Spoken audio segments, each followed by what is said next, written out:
The whispers followed Sarah Whitmore like her own shadow, stretching long and distorted in the afternoon sun.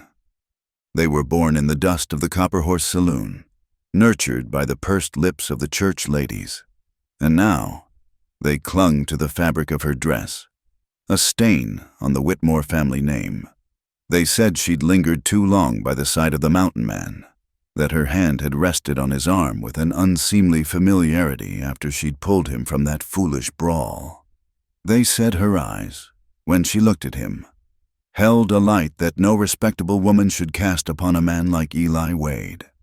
A week had passed, and the whispers had not died down. They had only burrowed deeper into the town's dry soil, ready to sprout into full-blown scandal.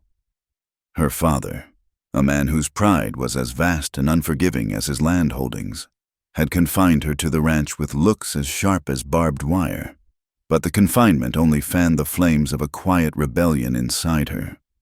It wasn't just about Eli Wade.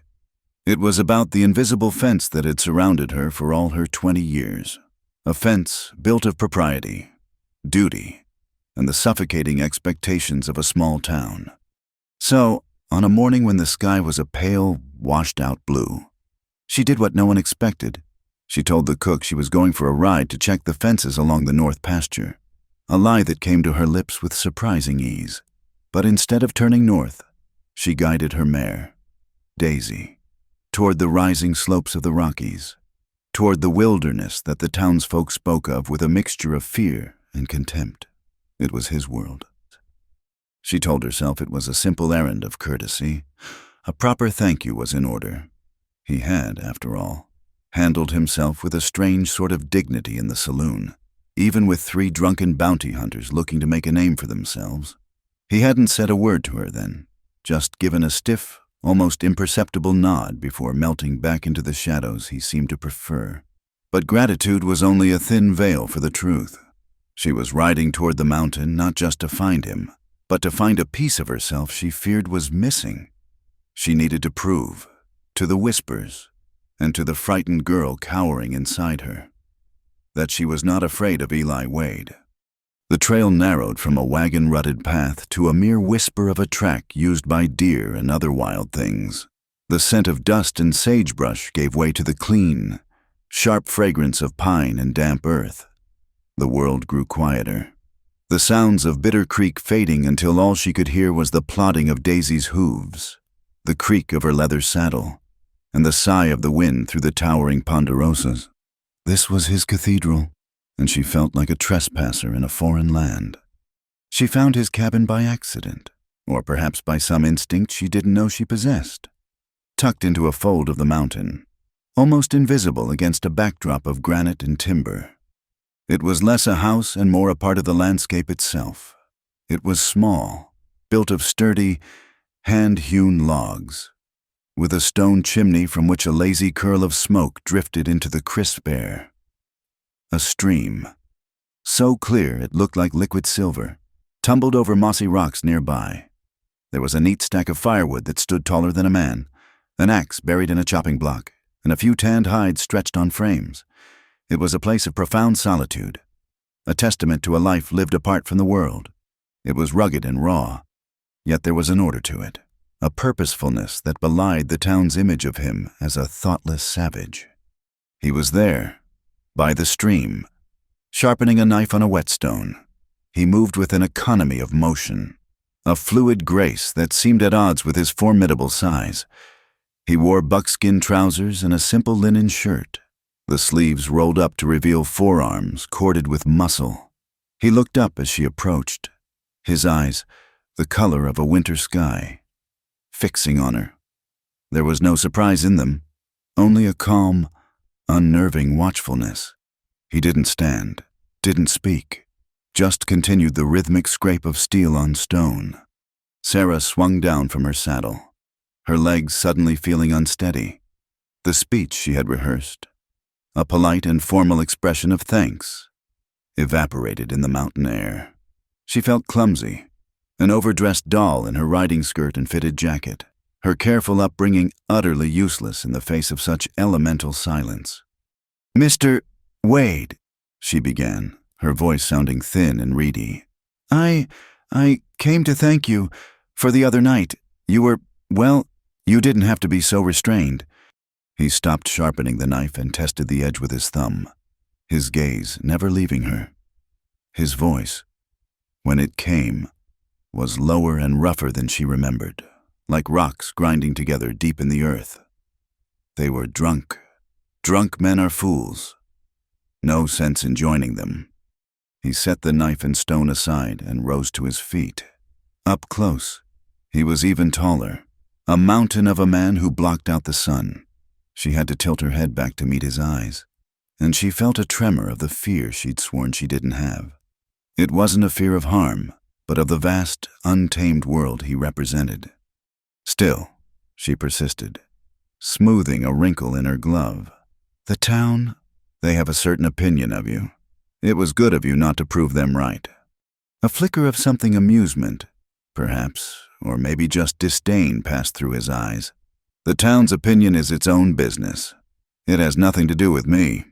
He gestured toward the smoldering fire pit near his cabin. You've ridden a fair way. Your horse needs water.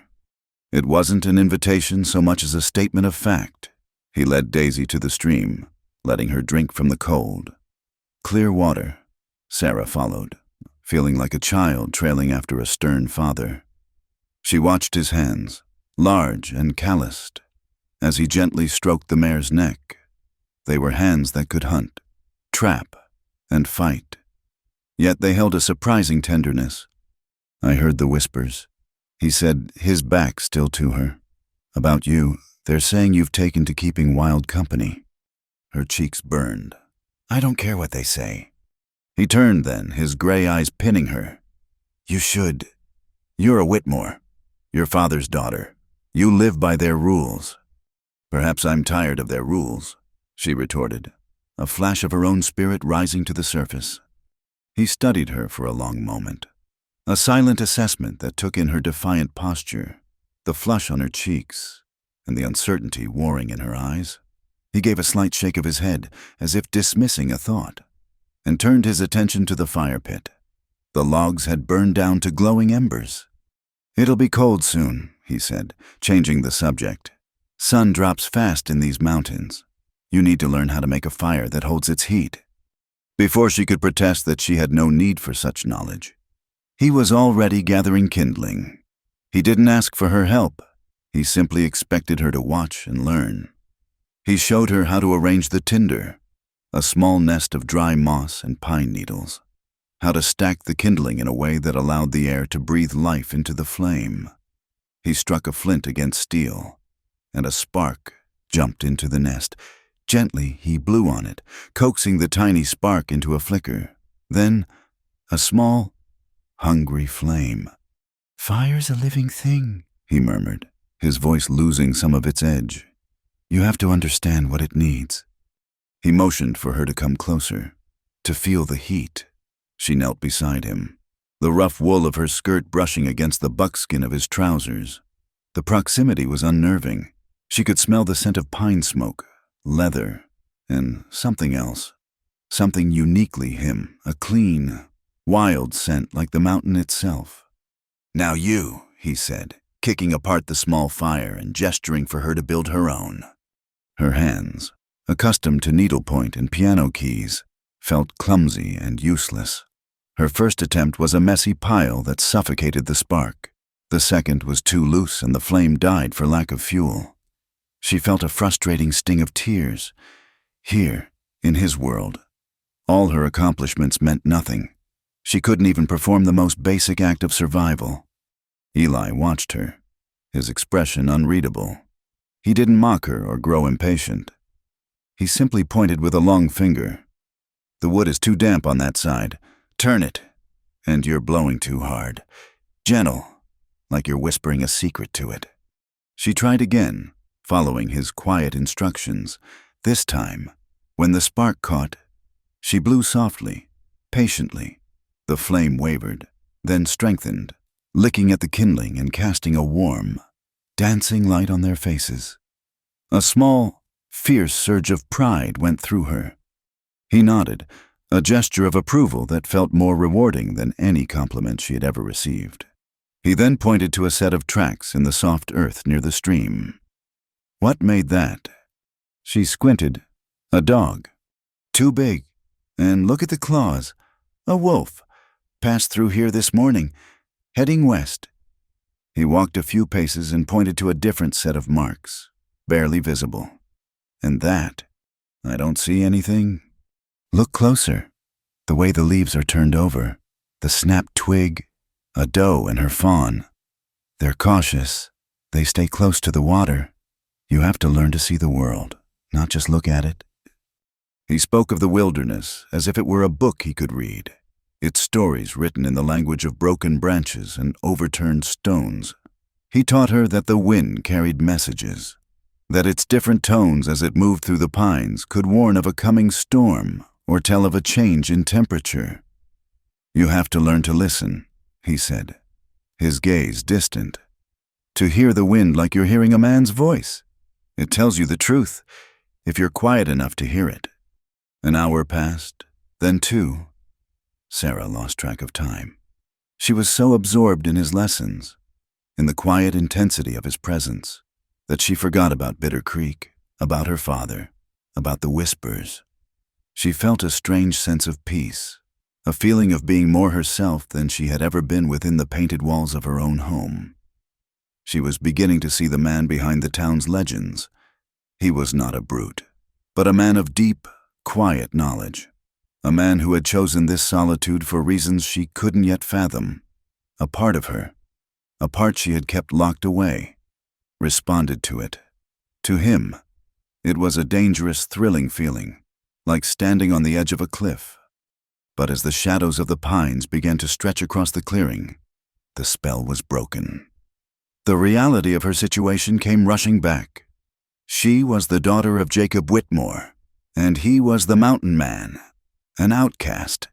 She scrambled to her feet, brushing dirt from her skirt. I should go, she said, her voice once again tight with formality. They'll be looking for me. Eli was already standing, his face once again a stoic mask. The brief connection they had shared over the fire and the animal tracks was gone, the distance between their two worlds firmly re-established. He didn't ask her to stay. He didn't say he hoped to see her again. He simply nodded and walked toward her horse. He checked the saddle cinch and handed her the reins. For a brief second, as she took them, their fingers brushed. His skin was warm and rough, and a jolt, sharp and startling as a lightning strike, shot up her arm. She pulled her hand back as if burned. She saw a flicker in his eyes, a sudden awareness that mirrored her own, before it was extinguished, replaced by that cool, impenetrable gray. He understood. He knew as well as she did the chasm that lay between them. She was a girl from the town, a life of Sunday sermons and civilized society laid out before her. He was a man of the mountain, his past a mystery and his future belonging only to the wild. He kept his distance because he had to. She mounted Daisy, her heart hammering against her ribs. She was more afraid now than when she had arrived. But this time, it was not a fear of him. It was a fear of the powerful, unfamiliar feelings he had awakened in her, a fear of the choice he represented, the safe, familiar cage of Bitter Creek, or the dangerous, breathtaking freedom of the mountains. Thank you, Mr. Wade, she said softly, for the lesson. He just looked at her, his face carved from the same granite as the peaks behind him.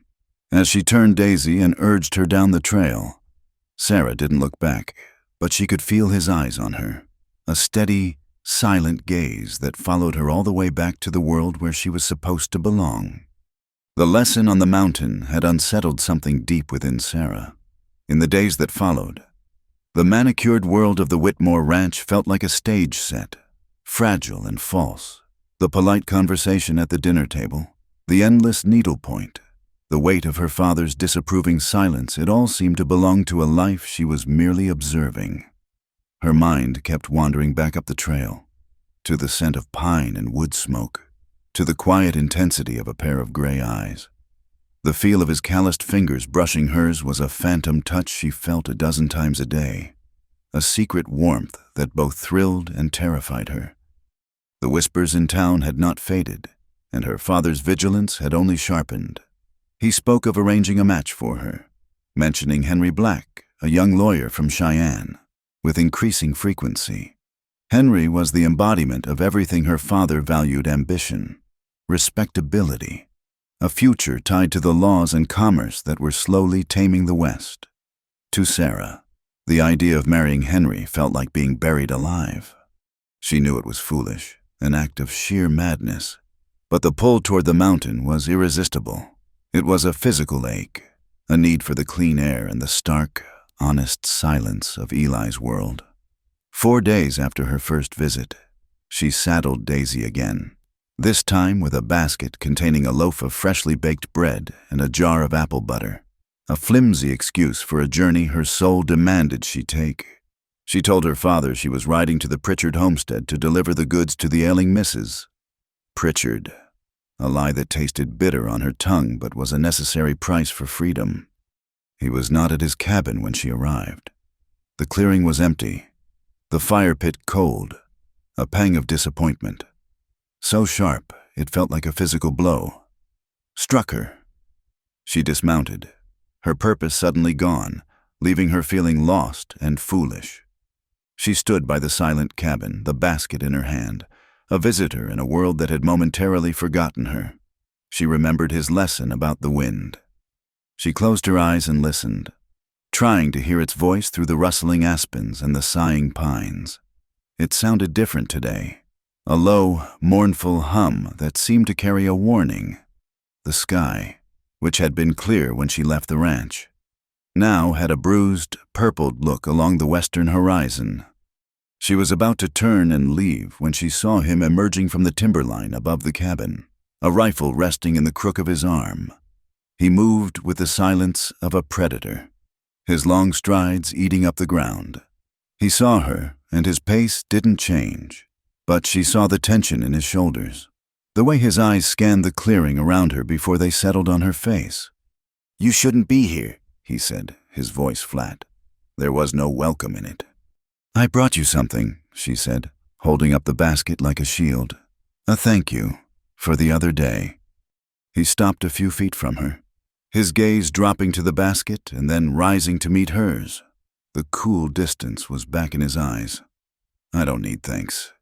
"Well, I brought it anyway," she said, her own stubbornness rising. She set the basket on the chopping block. "It's just bread." He didn't look at it. He was looking at the sky, his nostrils flaring slightly as if tasting the air. "There's a storm coming, a bad one. You need to be off this mountain now." As he spoke, a sudden, violent gust of wind tore through the clearing, whipping her skirts around her legs and stealing the breath from her lungs. The trees moaned, and the sky in the west churned with a dark, malevolent energy. A low rumble of thunder echoed from the distant peaks, a sound that was more felt than heard. "I can make it back," she insisted, though a knot of fear was tightening in her stomach. "No, you can't," he said, his voice leaving no room for argument. "The creek will swell, the trail will wash out. You'll kill yourself or your horse." He grabbed Daisy's reins with one hand and took Sarah's arm with the other. His grip was firm, impersonal. A man taking charge of a situation. "Get inside." He led the mare to a small lean-to behind the cabin, then pushed Sarah toward the heavy wooden door. The first drops of rain, fat and cold, began to fall as she ducked inside. The interior of the cabin was dark and smelled of wood smoke, tanned leather, and dried herbs. It was a single room, meticulously organized. A narrow cot with a pile of furs for blankets was pushed against one wall. A rough-hewn table and a single chair stood near the stone fireplace. Shelves held a few pewter plates, a tin cup, and a handful of books. It was the sparse, solitary den of a wolf, a space devoid of any softness or sentiment. Eli followed her in, shutting the door against the rising fury of the storm. The wind shrieked, and the rain began to lash against the roof in a deafening torrent. A flash of lightning lit the small room for a split second, followed by a crack of thunder so loud it shook the very logs of the cabin. Sarah flinched, wrapping her arms around herself. Without a word, Eli moved to the fireplace. He knelt, and with the same patient skill he had shown her before, coaxed the embers from that morning back to life. Soon, a small fire was crackling, pushing back the gloom and the chill. The flickering light softened the hard edges of the room and cast his shadow, huge and distorted, upon the wall. He offered her the lone chair, and he settled on the floor, leaning his back against the wall, the rifle resting beside him. The storm raged outside, enclosing them in an intimate, primitive world of firelight and shadow. The silence inside was thick, broken only by the crackle of the logs and the drumming of the rain. "You said you lost your family," Sarah said softly, the question leaving her lips before she could stop it. The shared danger, the isolation, made her bold. He stiffened, his profile rigid in the firelight. He stared into the flames, his jaw tight, for a long time. She thought he wouldn't answer. "That was a long time ago," he said, his voice a low rasp. "In another life." "What happened to them?" She pressed gently, her curiosity overriding her caution. She needed to understand the source of the profound sadness she saw in his eyes. He was silent for so long she was sure he would command her to stop. But then he began to speak, his voice low and devoid of emotion, as if he were recounting a story that had happened to someone else. "I wasn't always like this. I had a wife, Anna. We had a boy, Daniel." He said the names as if they were fragile things he had kept locked away for years. "We had a place up in the Colorado high country. Trapping was good. We weren't rich, but we had enough. It was a good life. Quiet." He paused, his gaze lost in the dancing flames. Sarah held her breath, not daring to move. "There was a gold strike a few miles from our claim. Men came pouring in. Not good men, desperate men. They respected nothing. They tore up the land, muddied the streams. One day, a group of them came to my cabin. They'd been drinking. They said I was trespassing on their claim. I told them they were wrong. There was an argument." He picked up a stick and poked at the fire, sending a shower of sparks up the chimney. His hand was steady, but a muscle jumped in his jaw. "I was away, checking my trap lines. I was gone overnight. When I came back, the cabin was smoke, just smoke and ash. They took everything from me." He didn't need to say the words. The stark horror was in the ragged edge of his voice, in the immense, crushing weight of his silence. He had come home to find his entire world burned to the ground, his wife and child gone, victims of the greed and savagery he now shunned. "They called it justice," he finished, his voice barely a whisper. "The law in the mining camp said I was the one who started the trouble. So I left. I left the world of men and their laws. I came here. The mountains don't lie." The story hung in the air between them, a devastating weight. Sarah felt tears stinging her eyes, not just of pity, but of a profound, aching empathy. The town saw a wild man, a dangerous outcast. She saw a man whose heart had been shattered, a man who had retreated into the wilderness to nurse a wound that would never heal. All the whispers, all the fears, all the town's petty judgments seemed obscene in the face of such a colossal loss. She saw the hard shell he had built around himself, not as a wall to keep the world out, but as a shield to hold the broken pieces of his soul together. And she understood that beneath his coldness, his silence, was a depth of feeling, a capacity for love that had been brutally stolen from him. The thunder had subsided to a distant rumble, and the rain had softened to a steady drumming on the roof. The fire cast a warm, hypnotic glow on his face, illuminating the lines of grief etched around his eyes. He still hadn't looked at her. He was locked away in his past, reliving a nightmare she could only imagine. Slowly, tentatively, she rose from the chair and knelt on the floor beside him. He didn't seem to notice. He was a statue of grief. Without thinking, without considering the impropriety of the act, she reached out and laid her hand on his. His hand was large and calloused, the skin rough against hers, but it was warm, a steady, living heat. It was the first time she had ever willingly touched a man this way, a touch not of polite greeting but of deep, unspoken communication. It was a gesture that said, "I see you, I see your pain. You are not alone." He flinched at her touch, a sudden, sharp intake of breath. His head snapped around, and his gray eyes, raw with remembered pain, locked with hers. For a moment, she saw not the hardened mountain man, but the husband and father he had been. She saw the vulnerability he kept so carefully hidden. Her heart broke for him. She didn't pull her hand away. She kept it there, a small, steady anchor in the storm of his memory. He looked down at her hand, so pale and small against his own, then back up at her face. The silence stretched, filled with the crackling of the fire and the drumming of the rain. He didn't pull his hand away either. He simply let it rest beneath hers, accepting the simple, profound comfort she offered. The night wore on. They didn't speak again of his past. He eventually rose and added another log to the fire. He motioned to the cot. "You take that. I'll take the floor." She didn't argue. She lay down on the narrow bed, pulling a heavy fur blanket over her. He settled by the fire, his back against the wall, the rifle once more by his side.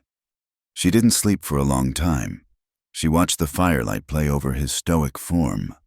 The storm outside had finally passed, but a different kind of storm was raging inside her. The boundary she had so carefully maintained between her world and his, between her duty and her desire, had been washed away. He was no longer a mystery, a figure of fear and fascination. He was Eli, a man who had suffered, a man who had loved, a man whose quiet strength called to something deep within her own soul. When she woke, the pale light of dawn was filtering through the single small window. The air was crisp and clean, the world washed new by the storm. Eli was already awake, standing by the open door, looking out at the mountains. He had a tin cup of what smelled like coffee in his hand. He turned as she stirred. The raw vulnerability of the night was gone, his face once again an unreadable mask. But something had changed. The distance in his eyes was still there, but it was different now. It was no longer the distance of a stranger, but the deliberate, painful distance of a man who knew he had let her see too much. She returned to Bitter Creek as the town was waking up, her mind in a turmoil. The simple excuse of being caught in the storm would have to suffice, but she knew it wouldn't be enough to quell the new round of gossip that was sure to follow. She didn't care. The girl who had ridden up the mountain yesterday was not the same woman who was riding down it now. She was confused, frightened, and exhilarated.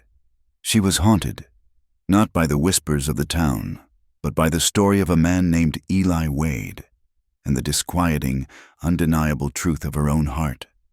The excuse of the storm served its purpose, but it was a threadbare cloak against the cold front of speculation that met Sarah in Bitter Creek. Her return, mud-splattered and with a haunted look in her eyes, did not go unnoticed.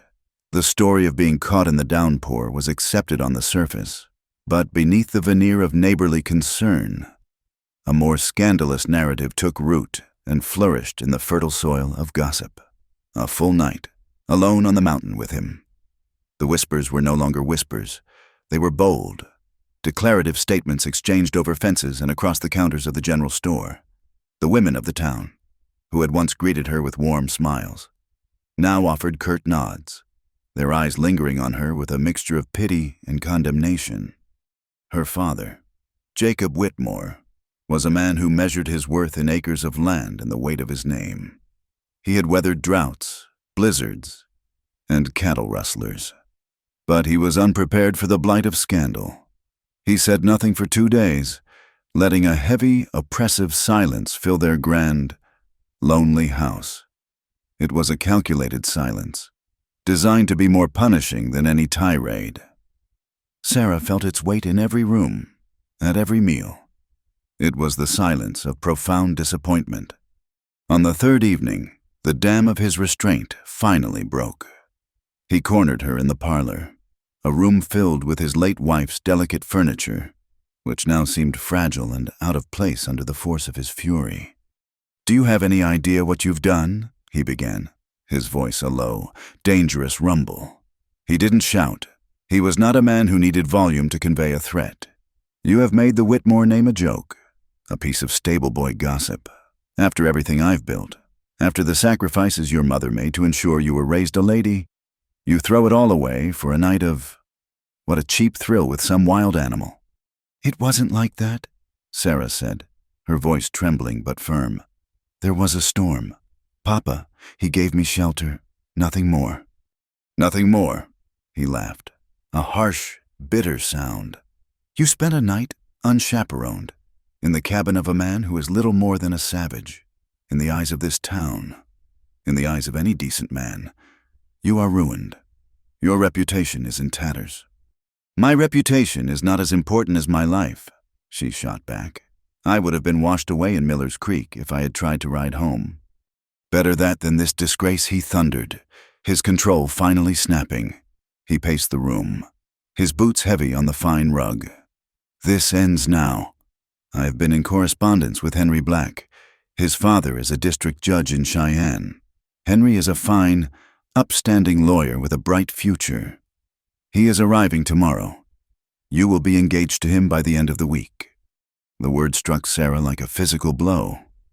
Henry Black, a man she had met twice at social functions, a man with pale, soft hands and a condescending smile, who spoke of progress and the rule of law as if they were commodities he had personally invented. The thought of being bound to him, of being his respectable wife, was a vision of a slow, suffocating death. "No," she whispered. "I will not." Her father stopped pacing and turned to face her, his eyes cold as chips of ice. "You will. You will marry Henry Black, and you will restore the honor you have so carelessly tossed aside. You will smile, and you will be gracious, and you will forget this foolish obsession with the dregs of humanity. This is not a discussion. It is a command." Henry Black arrived the next day on the afternoon stagecoach, a picture of civilized ambition in a tailored suit and polished boots. He carried a leather briefcase and an air of unshakable confidence.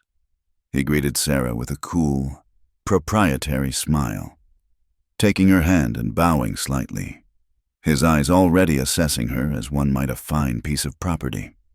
The days that followed were a special kind of hell for Sarah. Henry was a constant presence at the ranch, shadowing her father, discussing contracts and water rights, and occasionally directing a polite, vapid question at her. He spoke of his plans to open a law office in Bitter Creek, to bring order and prosperity to the town.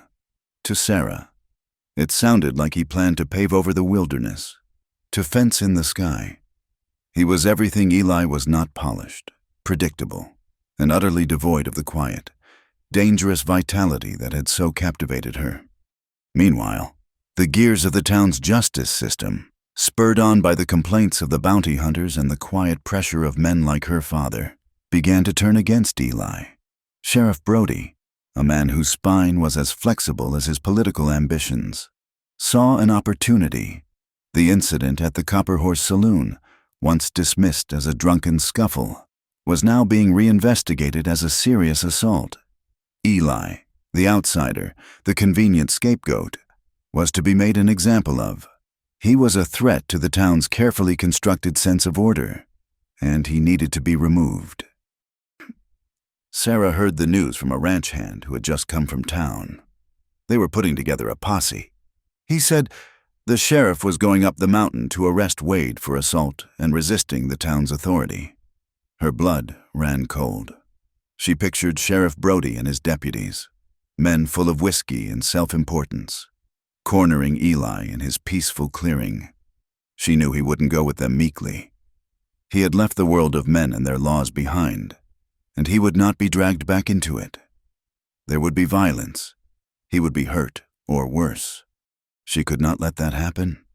The conflict that had been tearing her apart, the choice between the safe, stifling world her father offered and the wild, uncertain freedom Eli represented, vanished in a blaze of clarity. This was no longer about her feelings or her future. It was about his life. That evening, as Henry and her father were engrossed in a discussion of railroad easements over a bottle of whiskey, Sarah slipped out of the house. She didn't bother with a saddle. She led Daisy from the corral, her movements swift and silent in the twilight. She swung onto the mare's bare back, her skirts hiking up around her knees, and urged the horse into a gallop, heading once more for the dark silhouette of the mountains. The ride was frantic, fueled by a desperate urgency. The trail was a familiar ghost in the moonlight. When she reached his clearing, it was bathed in the soft, silvery light. A small fire was burning, and he was sitting beside it, cleaning his rifle, his movements as calm and deliberate as ever. He looked up as she burst into the clearing, his eyes instantly alert. He rose to his feet in a single fluid motion, the rifle held loosely in his hand. "They're coming for you!" she gasped, sliding from Daisy's back, her breath coming in ragged bursts. "The sheriff! They're calling it assault! They're coming to arrest you!" He showed no surprise, no fear. He simply watched her, his expression grim. "I know." "You know, then why are you still here? You have to leave. You have to go now, before they get here."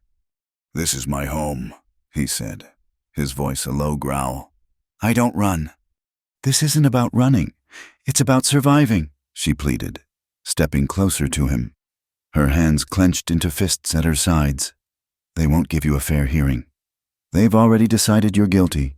You're the town's monster, their wild man.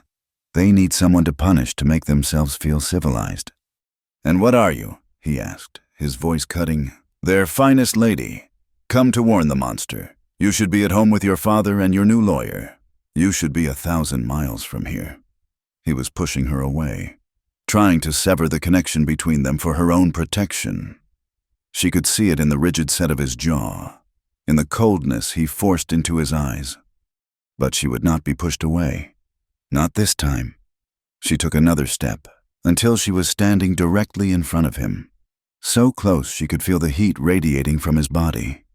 She looked up into his face, her own eyes blazing with a desperate, fearless intensity. "My father wants me to marry a man who looks at me like I'm a deed to a piece of property. He wants me to live in a house with curtains and fences and pretend that what I feel is just a girlish fancy. He wants me to be safe, but I have never felt more in danger in my entire life than when I'm in that safe, respectable house." Tears welled in her eyes, hot and defiant. "You can hide up here on this mountain. You can hide from the town and from the law and from everything that hurt you, but I can't. I can't go back to that house and hide from my own heart. I can't hide from my feelings." The words hung in the air, a raw and irrevocable confession. It was everything she had been unable to say, everything she had barely dared to admit to herself. His composure finally cracked, the cold mask dissolved, and she saw a flicker of something raw and unguarded in his eyes: shock, pain, and a deep, consuming conflict.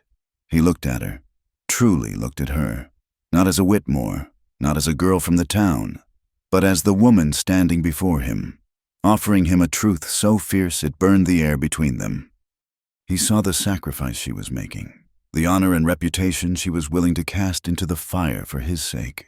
He, who had sworn off the world of men, had inadvertently drawn this woman into his solitude, and she had come not with fear, but with a courage that shamed his own retreat. He had thought he was protecting her by keeping his distance, but he realized now that he had only underestimated her. He had underestimated the power of the bond that had been forged between them in the heart of a storm, over the light of a simple fire. The force of her words struck the silence of the clearing and shattered it. The sound of his own name, spoken with such raw, desperate tenderness, seemed to echo in the space between the pines.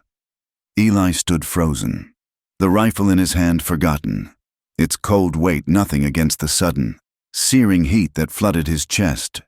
He had spent years building walls around his heart, stone by painful stone, creating a fortress of solitude so high and so thick he believed nothing could ever breach it. But this woman, with her fierce, tear-filled eyes and her impossible courage, had just walked through them as if they were mist. He saw it all in that moment, the life she was throwing away. The gilded cage she was fleeing for his sake. He saw the name, the wealth, the safety she was casting aside. And for what? For a ghost of a man living on a mountain. A man with nothing to offer her but wilderness and a past full of graves. The sheer, selfless power of her choice humbled him. It was a loyalty he thought had died with his wife, a trust he never expected to feel again. A tremor went through his large frame, the instinct to push her away, to send her back to her safe world, fought a losing battle with a deeper, more powerful need to pull her closer. He could not deny her. He could not deny himself. He had been alone for so long, and the sudden, blinding light of her presence was too powerful to resist. Slowly, as if moving through deep water, he reached out his free hand and cupped her face. His palm was rough against her tear-stained cheek, his calloused thumb gently wiping away a tear. Her skin was so soft, so alive. She leaned into his touch, her eyes fluttering closed for a second, a small sigh escaping her lips. It was a gesture of complete and total surrender. "You are a fool, Sarah Whitmore," he whispered, his voice thick with an emotion he couldn't name. Her eyes opened, clear and unwavering. "Then let me be a fool. I would rather be a fool with you than a wise woman with anyone else." The last of his defenses crumbled. He took the final step that separated them, and for the first time, he wrapped his arms around her. He pulled her against his chest, holding her tight, burying his face in her hair. She felt so small and fragile in his embrace, yet he could feel the fierce, steady beat of her heart against his own. She was not fragile at all. She was the strongest person he had ever known. He breathed in the scent of her, a scent of rain and soap and something indefinably her, and it felt like coming home after a lifetime in exile. Sarah melted against him, her own arms wrapping around his waist, holding on as if she were drowning and he were the only solid land in the world. The sheer size and strength of him enveloped her, a wall of warmth and safety that was more real than any house her father could build.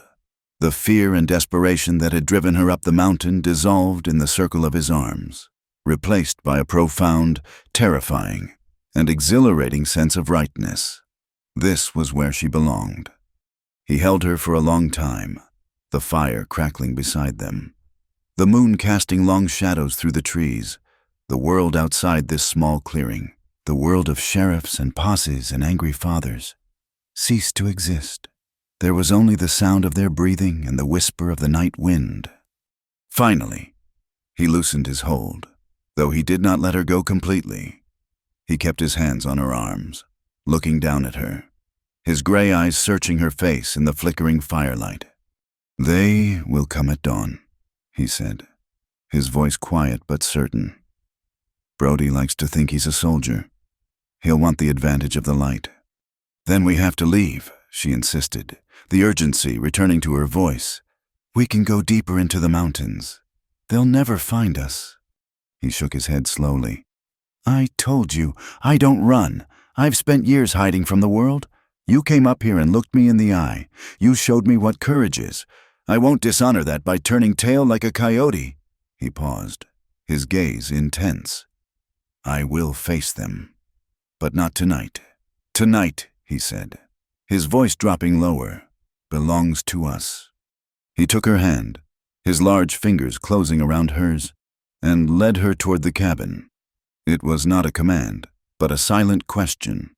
She answered by tightening her grip on his hand, her steps sure and steady as she walked beside him. She left Daisy to graze peacefully in the clearing, a silent guardian of this strange, sacred night. Inside, the cabin was a sanctuary of warmth and shadow.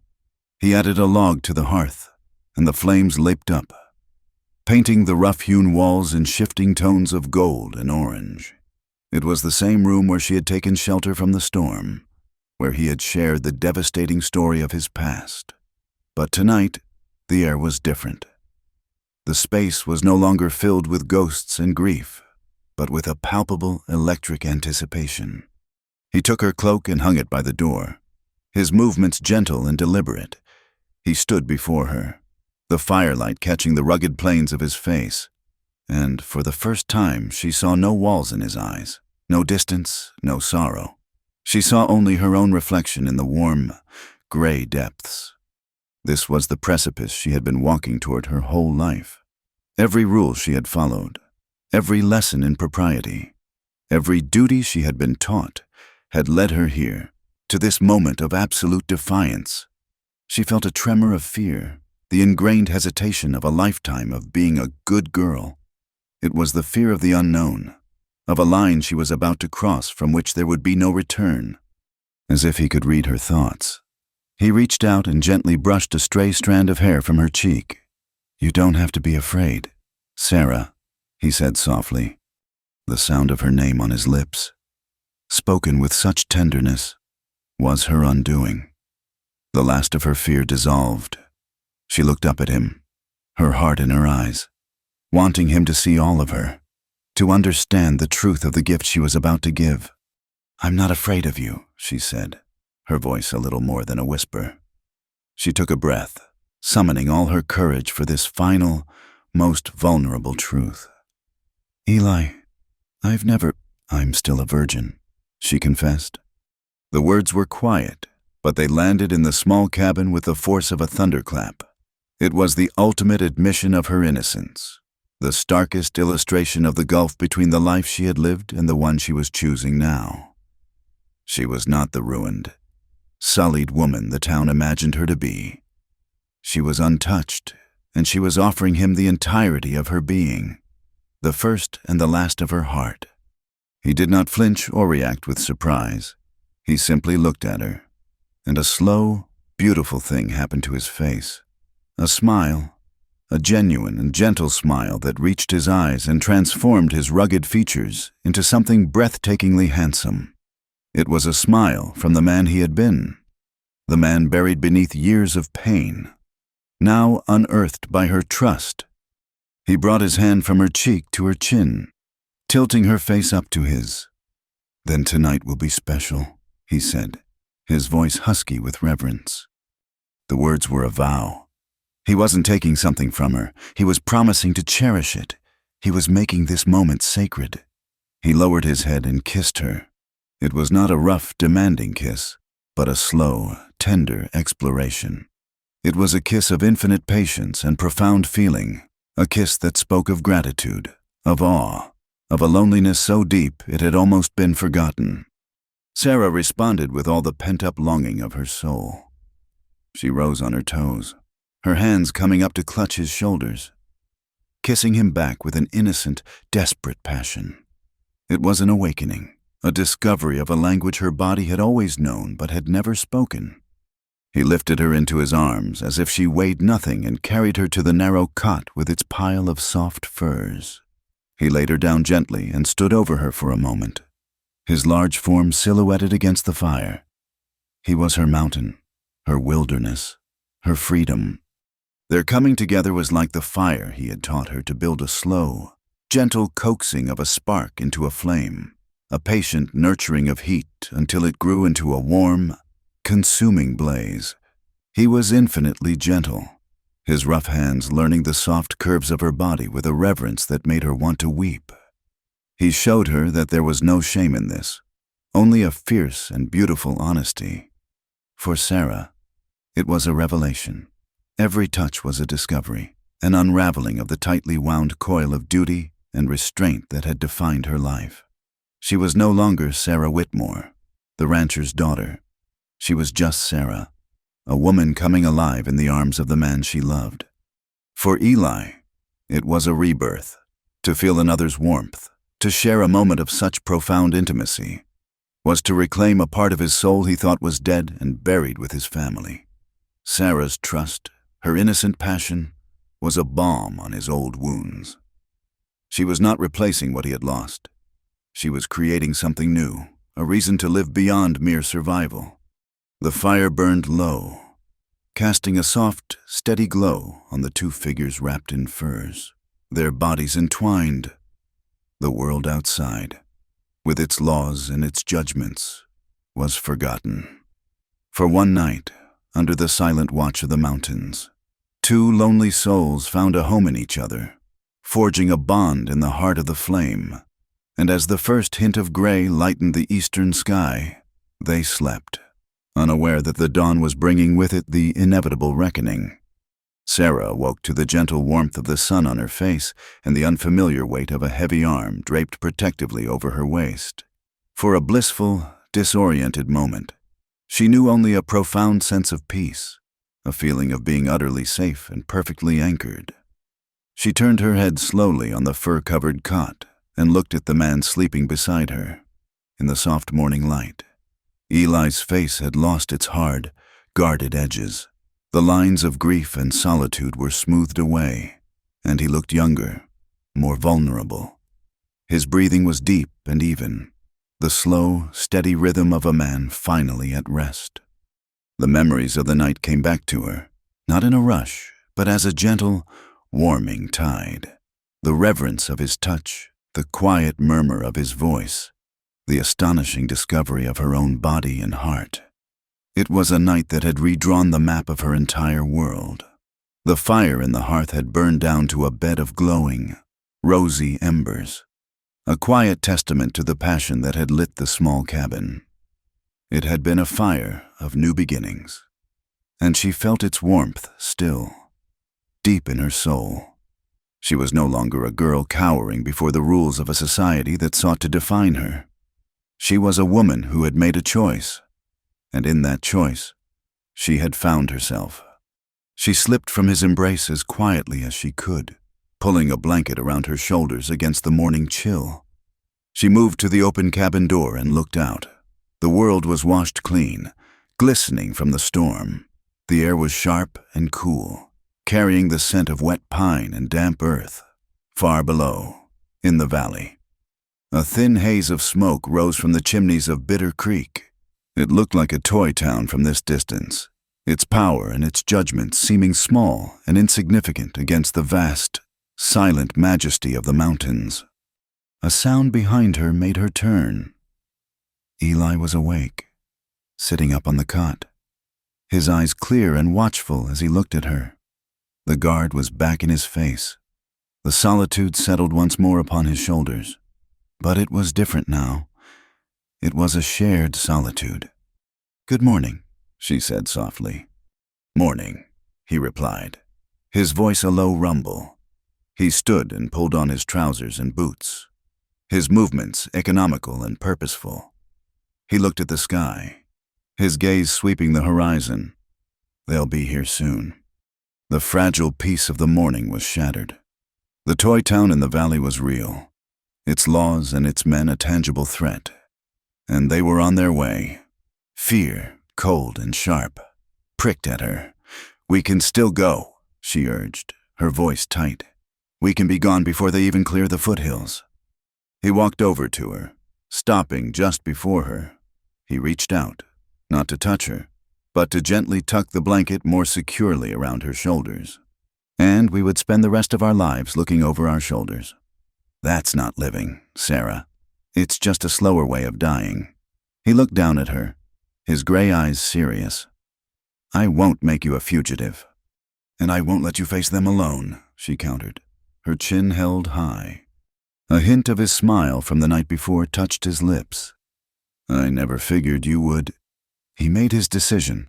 "All right, we won't wait for them here. This is my home. I won't have it spoiled with their brand of justice.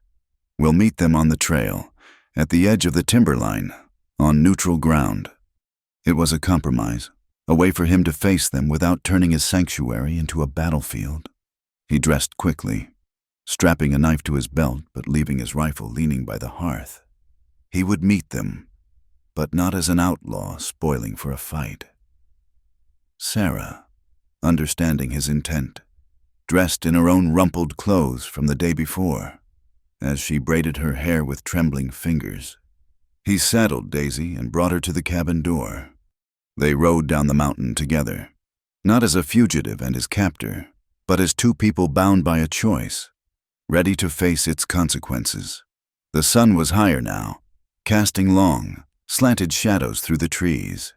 As they neared the edge of the forest where the mountain trail widened and met the wagon road leading back to town, they heard the sound of shod hooves and angry voices. They emerged from the trees into a wide clearing just as the posse came into view. But it was not Sheriff Brody at its head. It was Henry Black. His handsome face was contorted with a mixture of fury and humiliation, his city clothes looking absurdly out of place. Behind him were a half-dozen men from the town ranch hands and shopkeepers, their faces a mixture of grim determination and nervous excitement, all of them armed.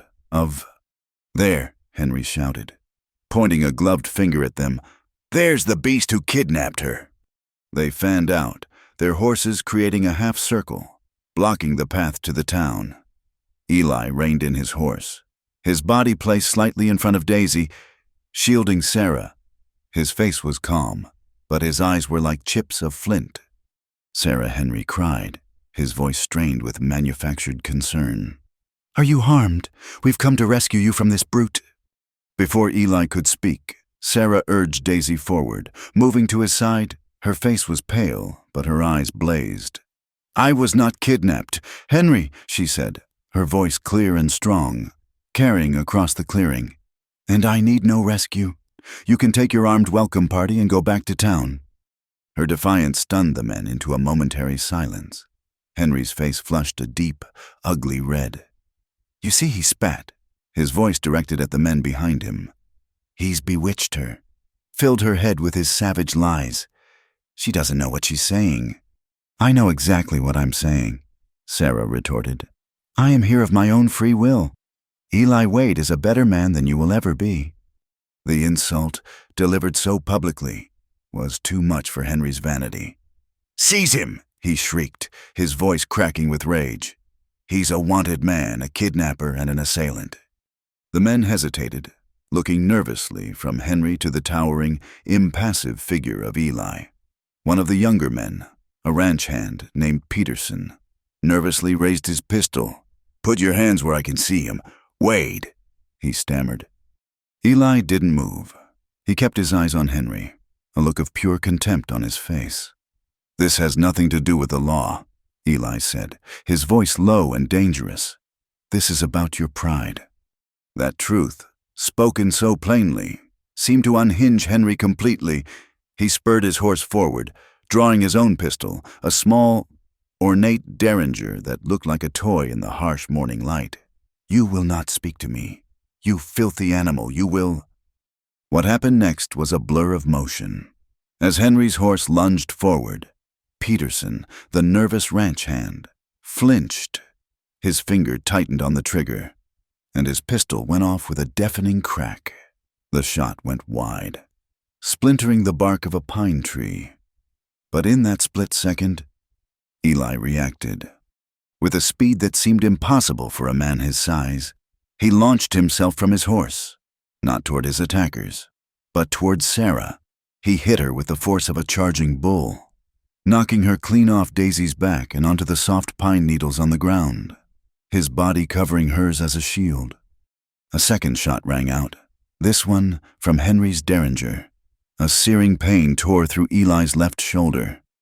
He grunted, the sound a mixture of pain and fury, but he didn't move, keeping his body pinned over Sarah's, protecting her from any further shots.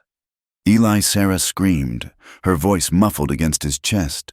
She struggled beneath him, feeling the warm, wet stickiness spreading across his back.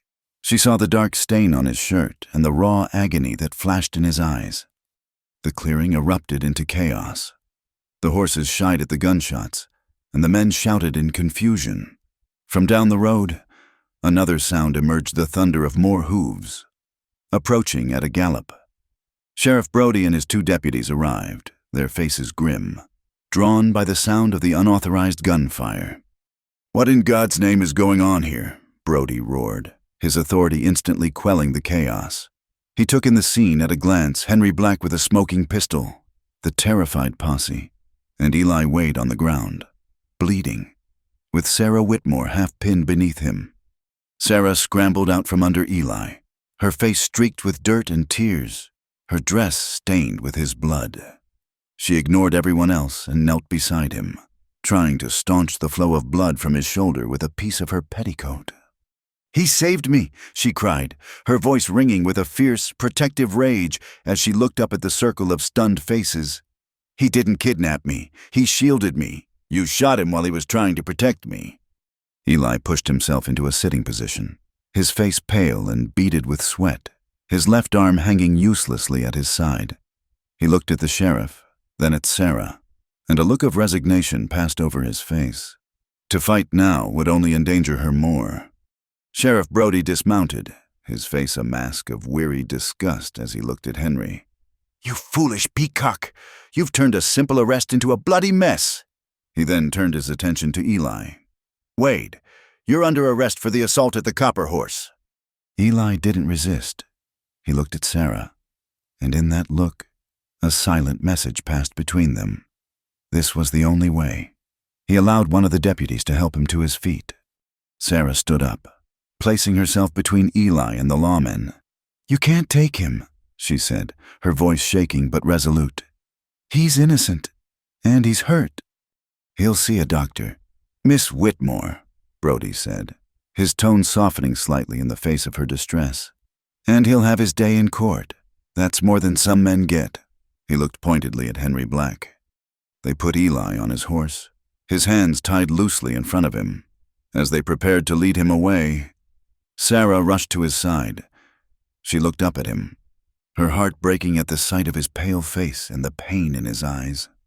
"I will not let them do this to you," she whispered fiercely, her hand on his leg. "I will tell them everything. I will make them see the truth." Eli looked down at her, and even through the pain, a flicker of his profound love and admiration for her shone in his eyes. He had chosen to face the law to protect her, and now she was vowing to face down the entire town to protect him. "I know you will," he murmured, just before the deputy tugged on the reins and led his horse away. Sarah stood in the middle of the road, a solitary, defiant figure covered in dust and blood. She watched them take him away, his proud, wounded form receding down the path toward the town that had already judged him. The whispers and the gossip were nothing now. The law and the judgment were all that mattered. And as she watched him disappear, a promise took root in her heart, a promise as hard and unyielding as the mountains at her back. She would not fail him. The ride back to the Whitmore Ranch was the longest of Sarah's life. The miles of familiar pasture and dusty road felt alien, a landscape from a life that no longer belonged to her. She was numb, moving in a haze of shock and grim determination. The blood on her dress had dried to a stiff, dark map of the morning's violence, a stark emblem of the choice she had made. Her father was waiting for her on the veranda. He was not a man given to overt displays of emotion, but she had never seen him look so old, so utterly defeated. The fury she expected was absent, replaced by a cold, brittle anger that was far more terrifying. Henry Black stood a few paces behind him, his arm in a sling, a melodramatic touch. Sarah thought with a flash of contempt, and his face a mask of self-righteous indignation. "Go to your room," Jacob Whitmore said, his voice flat and devoid of warmth. "You will stay there. You are not to leave this house. You have brought a shame upon this family that I don't know can ever be washed away. I'm not a child to be sent to my room." "Papa," Sarah said, her own voice steady despite the trembling in her hands. She stopped at the bottom of the steps, forcing him to look down at her. "A man was shot today, an innocent man, and I will not hide in this house while he sits in a cell." "That innocent man is a savage who has poisoned your mind," Henry interjected. Stepping forward, "He has turned you against your own family, against your own kind." Sarah's gaze snapped to him, her eyes blazing with a cold fire that made him take an involuntary step back. "You are a coward, Henry. You and your mob of frightened men went after someone you thought was an easy target, but you were wrong. And when your pride was wounded, you let a gun go off. Eli was shot while he was protecting me from you." "That is a lie," Henry sputtered. "Is it?" Sarah's voice was dangerously quiet. "There were a dozen men there. We'll see what they say when they have to swear an oath on a Bible. She turned her back on him and looked once more at her father. I love him. Papa, it is not poison or a spell. It is the truest thing I have ever known, and I will stand by him. If you cannot accept that, then you are not the man I thought you were. For a moment, she saw a flicker of the father she knew, a shadow of pain and confusion in his eyes. But it was quickly extinguished, replaced by the hard mask of the cattle baron, the man for whom reputation was everything. You have made your choice, he said, his voice like the closing of a heavy door. You are no longer my concern. This house is your prison until you come to your senses. He turned and walked back inside, Henry trailing in his wake like a self-satisfied vulture. The town jail was a squat, oppressive stone building that smelled of damp earth and despair. Eli was in the single cell, lying on a narrow cot. Dr. Miller had been to see him. His shoulder was bandaged, and the bullet had been removed. He was pale beneath his tan, and his face was tight with pain, but his eyes were clear when he saw her standing at the bars. Sheriff Brody, looking deeply uncomfortable, had allowed her a few minutes. You shouldn't have come, Eli said, his voice raspy. There is nowhere else I would be, she replied, her fingers gripping the cold iron bars that separated them. How are you? I've had worse. He tried to shift his position on the cot and winced, a sharp intake of breath betraying the lie. He looked at her, at the dried blood on her dress, at the defiant set of her jaw. Your father. My father and I have reached an understanding, she said, a bitter edge to her voice. He understands that he cannot command my heart. Sarah, this is going to get harder, he said, his voice urgent. They will tear you apart in that courtroom. They'll twist your words, your reputation, everything. You should leave. Go east. Get away from this place. And leave you here, she gave a short, incredulous laugh. You once told me you don't run. I guess I learned that lesson from you. We will face this together. I will tell the truth. It's all I have, but I believe it will be enough. He looked at her, and the love in his eyes was a physical thing, a force that reached through the bars and wrapped around her. He had lived his life in solitude, but in this wretched, dirty cell, he was less alone than he had ever been. The truth, he murmured, as if tasting the word. Let's hope someone in this town still recognizes it. The trial was set for the following week, to be presided over by Judge Morrison, a traveling circuit judge known more for his expediency than his wisdom. The town of Bitter Creek was a kettle set to boil. The incident had laid bare the deep fissures in the community, the fear of the unknown, the resentment of the established families, the cheap thrill of a scandal. Eli Wade became a symbol for everything the townsfolk feared about the untamed wilderness that surrounded them. And Sarah Whitmore became the symbol of that fear's ultimate price, a good girl gone wrong. A cautionary tale whispered from mother to daughter. The saloon was cleared of its tables and chairs to serve as a makeshift courtroom. The day of the trial, it was packed to the rafters, the air thick with the smell of sweat, whiskey, and anticipation. Sarah walked in with her head held high, ignoring the stares and the hushed, venomous whispers that followed her like a cloud of flies. She saw her father sitting in the front row next to Henry Black, his face a grim, stony mask. He refused to meet her eyes. The trial began, and it was clear from the start that it was to be a trial of character, not of facts. The bounty hunters from the original saloon incident, their story conveniently polished by Henry Black, painted Eli as a belligerent aggressor who had attacked them without provocation. Then Henry himself took the stand. He was the picture of civic virtue, his arm still in its ridiculous sling. He spoke of his concern for the pure, innocent Miss Whitmore, a lady he held in the highest esteem. He described how he, as a concerned citizen, and her intended, had formed a party to reason with the mountain man and secure her safe return. He claimed Wade had met them with aggression and threats, firing the first shot in a desperate attempt to keep his captive. It was a masterful performance, a tapestry woven from half-truths and outright lies, designed to appeal to the prejudices of the jury of town merchants and ranchers. Finally, Sarah was called to the stand. A hush fell over the room as she walked forward, her simple gray dress a stark contrast to the finery of the other women. She swore the oath, her voice clear and steady. The prosecutor, a man in Henry's employ, began his questioning, his voice dripping with condescending sympathy. "Miss Whitmore, we all understand you have been through a terrible ordeal. This man, this creature, used his wilderness wiles to confuse and intimidate you.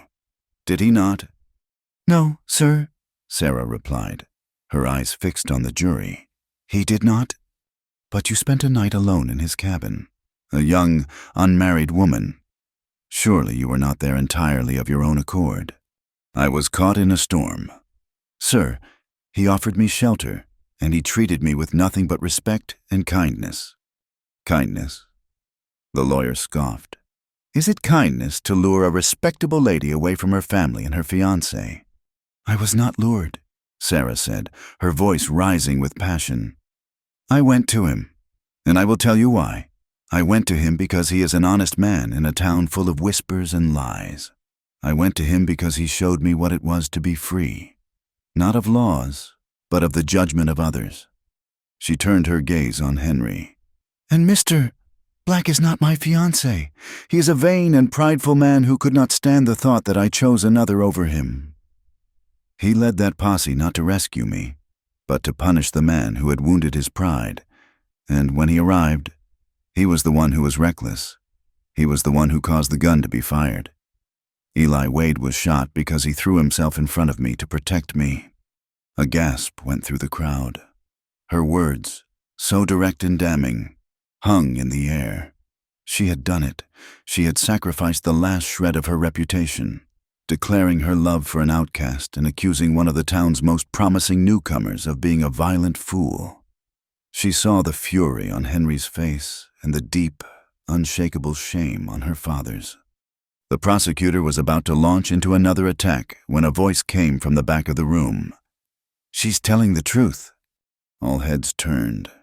It was Tom, the bartender from the Copper Horse Saloon, a man known for keeping his head down and his opinions to himself. He stood nervously, twisting his hat in his hands. "What was that?" the judge asked, leaning forward. "About the first fight," Tom said, his voice growing stronger as all eyes focused on him. "The one in my saloon, those bounty hunters, they started it. Wade was just sitting there, having a quiet drink. They pushed him, called him names. He just tried to walk away. They cornered him. One of them pulled a knife. Wade just defended himself. He never threw the first punch." A murmur rippled through the courtroom. Tom's testimony directly contradicted the sworn statements of the bounty hunters. It pulled the first thread from the carefully woven tapestry of lies. Then, another voice. It was Peterson, the young ranch hand who had fired the first shot in the clearing. He stood up, his face pale and sweating, and at the clearing, he stammered, his eyes on the floor. "Mr. Black, he told us to be ready. He said Wade was dangerous. But Wade, he just sat there on his horse. He didn't make a move until I got spooked. My gun it went off. It was an accident. And Wade, he didn't shoot back. He jumped to save her." The courtroom erupted. Two witnesses, two ordinary men who had nothing to gain and everything to lose by speaking up, had corroborated Sarah's story. The case against Eli, so solid just moments before, crumbled into dust. Judge Morrison slammed his gavel. "Order, order." He looked at Henry Black with undisguised contempt, then at the jury, who were looking at each other in confusion and dawning understanding. He sighed, a man weary of the petty dramas of men.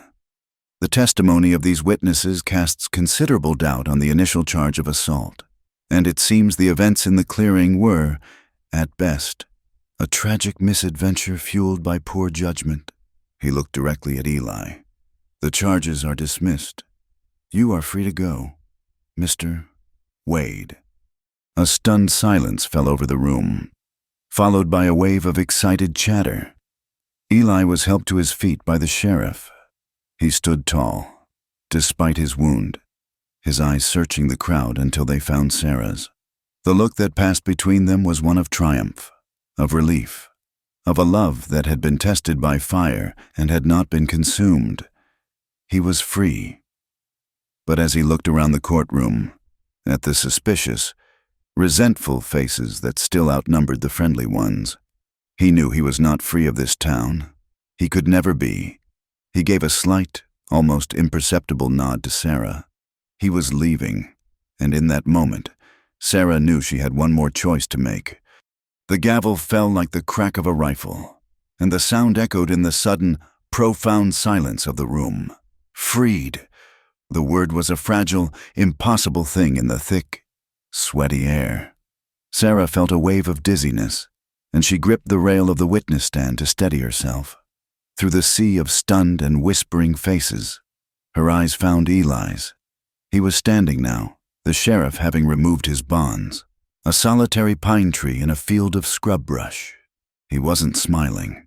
There was no look of triumph on his face, only a deep, bone-weary relief and something else, something sad and final that clutched at her heart. The room erupted into a cacophony of scraping chairs and excited chatter. The story had found its shocking, satisfying conclusion. The gossip had its new grist for the mill. Sarah pushed through the throng, ignoring the hands that tried to pat her shoulder, ignoring the curious, pitying, and newly respectful eyes that followed her. Her only focus was the tall figure making his slow, deliberate way toward the exit. She was almost to him when a figure blocked her path. Her father. His face was a mask of cold fury and shattered pride. All the warmth she had ever known in him was gone, replaced by the icy countenance of a stranger. "You will come home now," he said, his voice low and hard. "Meant for her alone. You have made your spectacle. You have ruined us. Now it is over." "No, Papa," she said, her voice quiet but unyielding. "It's just beginning." She tried to step around him, but he put a hand on her arm, his grip surprisingly strong. "I will not have it, Sarah. I will not have my daughter, a Whitmore, throwing her life away on that man. You will come home, and you will marry Henry Black, and we will put this sordid mess behind us." Sarah looked at him, truly looked at him, and saw not a tyrant, but a man terrified of a world he could not control, a man clinging to the wreckage of his own rigid expectations. "Henry Black is a liar and a coward," she said, pulling her arm from his grasp, "and I would rather die than be his wife. The name you are so worried about was defended in this room today by the truth, not by lies. If you cannot see that, then I pity you." She left him standing there, his face ashen. She saw Henry Black lurking near the doorway, his face a blotchy canvas of humiliation. He opened his mouth to speak as she approached, but she gave him a look of such pure, undiluted contempt that the words died in his throat. He shrank back as if she had struck him, and for the first time in his life, the ambitious lawyer from Cheyenne was rendered utterly speechless. Sarah burst out of the saloon into the harsh, bright sunlight. Eli was there, leaning against a hitching post, his face pale with pain and exhaustion. Sheriff Brody was with him. "I'm taking him over to Doc Miller's to have that shoulder looked at proper," the sheriff said to her, his tone gruff but not unkind. "After that, he's free to go."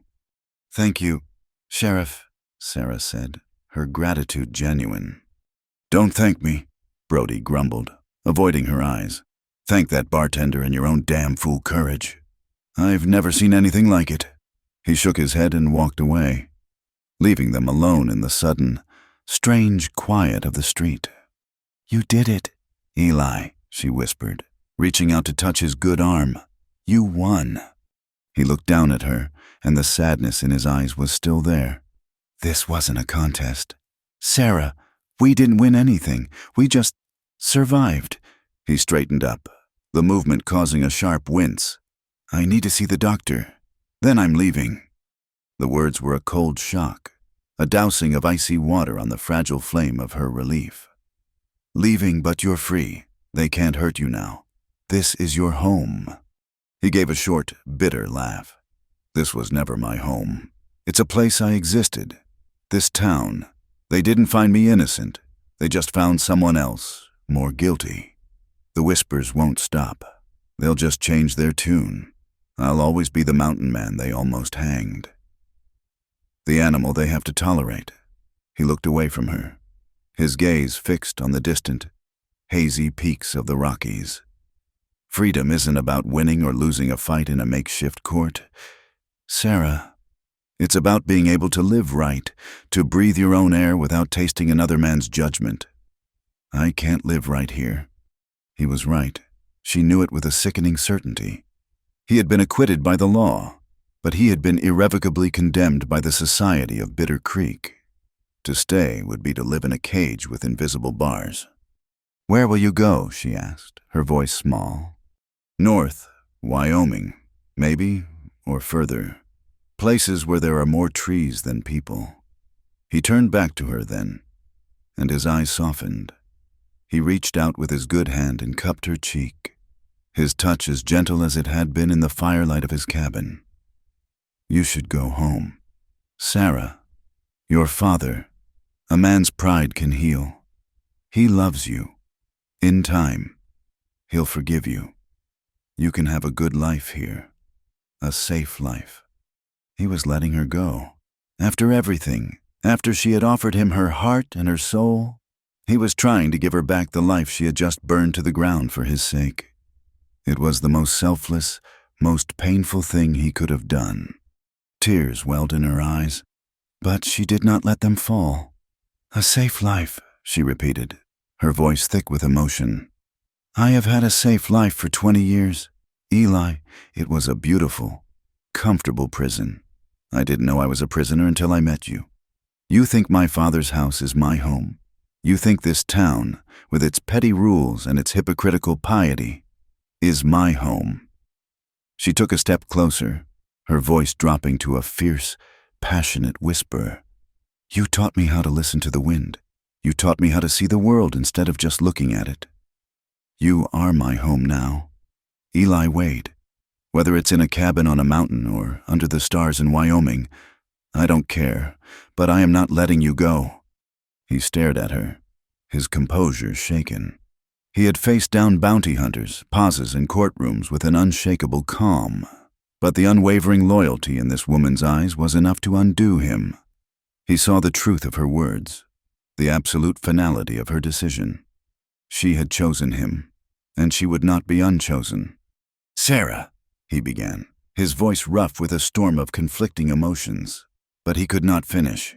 He didn't know what to say. "Go see the doctor," she said, her voice becoming practical, resolute. "Get your shoulder tended to. Get whatever supplies you need. I have to do some things of my own.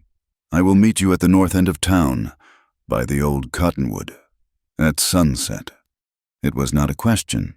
It was a statement of fact, as solid and unmovable as the mountains themselves. Before he could argue, she turned and walked away, her back straight, her stride purposeful. She did not go back to the ranch. Her first stop was the bank. She had a small account, money her mother had left her, a nest egg for her dowry. She closed the account, taking every last dollar. The bank teller, a man who had known her since she was a little girl, looked at her with a mixture of awe and pity. Her next stop was Miller's General Store. Mrs. Miller, a woman who had been a leader of the chorus of whispers against her, fell silent as Sarah entered. Sarah walked past the bolts of calico and the barrels of pickles, past the world of women she was leaving behind. She went to the section where the ranch hands and prospectors bought their supplies. "I need a pair of sturdy trousers," she said to Mr. Miller, her voice calm and clear, "and a canvas shirt, and boots that will stand up to a long ride." Mr. Miller blinked, nonplussed. He looked at her fine dress, stained with blood and dirt, then at her determined face. He was a businessman above all else. He nodded and began to pull items from the shelves.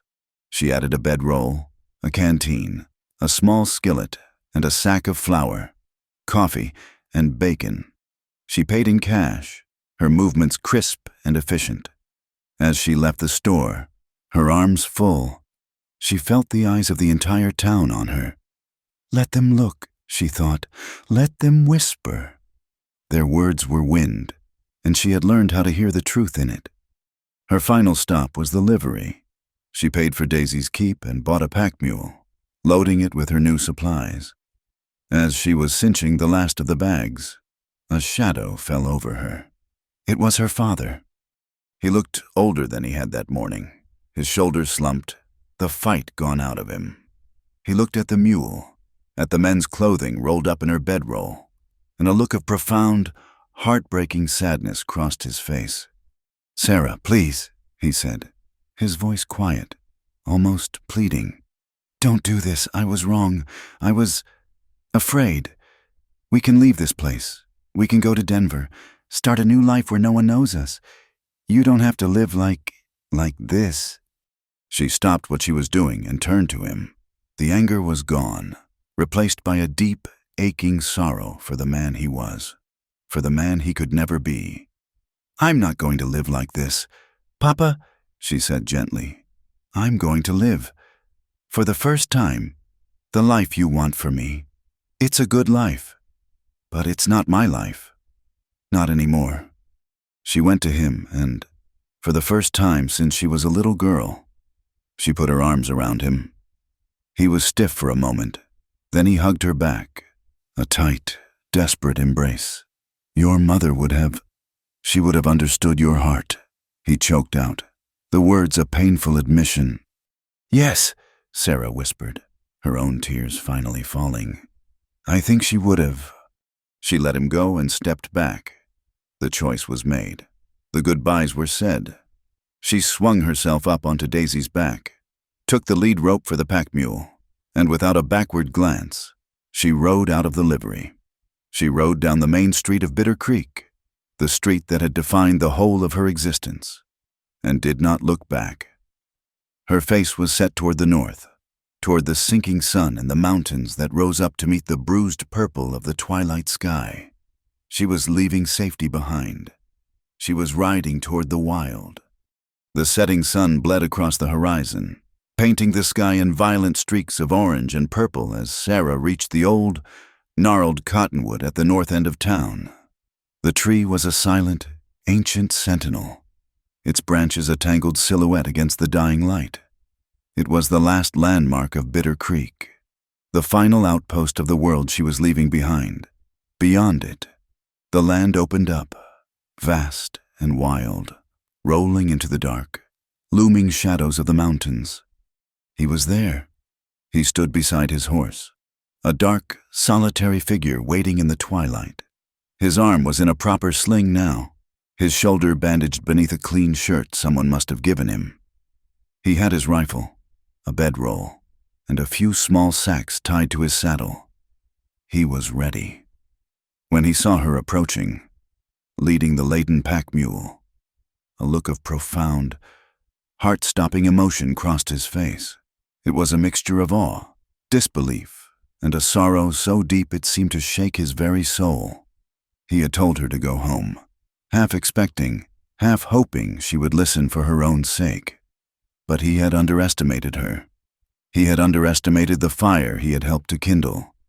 She reined in Daisy beside him, the creak of saddle leather the only sound in the vast, quiet landscape. They didn't speak for a long moment. There were no words for what had passed between them, for the chasm they were about to cross together. He looked at the men's trousers and the sturdy boots rolled in her bedroll, at the sacks of flour and coffee on the mule. He saw not just supplies, but a declaration. It was an inventory of her burned bridges. "Your father," Eli began, his voice rough. "I said goodbye," she answered simply, leaving no room for questions. He nodded slowly, accepting her answer, accepting her choice. He reached out with his good hand and took Daisy's bridle, his touch a silent promise. "We should ride. We need to put some distance behind us before morning." They rode north, away from the last smoldering embers of the sunset and into the deep, velvety dark of the high plains. The moon, a perfect silver coin, rose to light their way, casting long, moving shadows beside them. The air grew colder, sharper, carrying the scent of sage and distant snow. The familiar, dusty smell of the lowlands faded, replaced by the clean, sharp fragrance of the high country. They rode for hours, in a comfortable silence born of a complete and total understanding. The rhythmic plodding of the horses' hooves was a steady, hypnotic beat, a drum counting out the miles that separated them from their old lives. This was a different kind of journey from the frantic, desperate rides Sarah had taken to his cabin. This was calm, deliberate, an exodus into a new world. As they began to climb into the foothills, the landscape changed. The scrub brush gave way to sparse stands of juniper and then to towering ponderosa pines that sighed in the night wind. The ground grew rocky, the trail narrower. Sarah felt a thrill of trepidation and excitement. This was his world, and now it was hers, too. She was no longer a visitor. By the time the moon was high overhead, a fine glittering dust had begun to fall from the sky. Snow. It was the first snow of the season in the high country, a sign that the world was turning, that winter was coming. It melted on her cheeks like cold tears, but they were tears of release, not of sorrow. "There's a place," Eli said, his voice a low rumble beside her. "An old trapper's cabin, up ahead. We can take shelter there for the night." They found it tucked into a high, sheltered valley, a small, dark shape almost swallowed by the snow-dusted pines. It was a simple, sturdy structure, long abandoned. But the roof was intact and the stone chimney stood firm. It was a ghost of a home, waiting to be given life. Eli dismounted, his movement stiff with pain and cold. He helped her down, his hand warm and steady on hers. He tended to the horses first, unsaddling them and rubbing them down before leaving them to shelter in a small lean-to. Then he pushed open the heavy door of the cabin. Inside, it was dark and cold as a tomb, smelling of old smoke, dust, and mice. But it was shelter. While Sarah fumbled in the dark to light a lantern, Eli, with his one good arm, began to build a fire in the hearth with the skill and patience of a priest at an altar. He used the kindling he'd gathered before they left, and soon a small, hopeful flame flickered to life. The fire pushed back the oppressive darkness, its light dancing on the rough log walls. It was a small, defiant spark of life in the vast, cold wilderness. They unrolled their bedrolls near the hearth, the growing warmth a welcome balm on their weary bodies.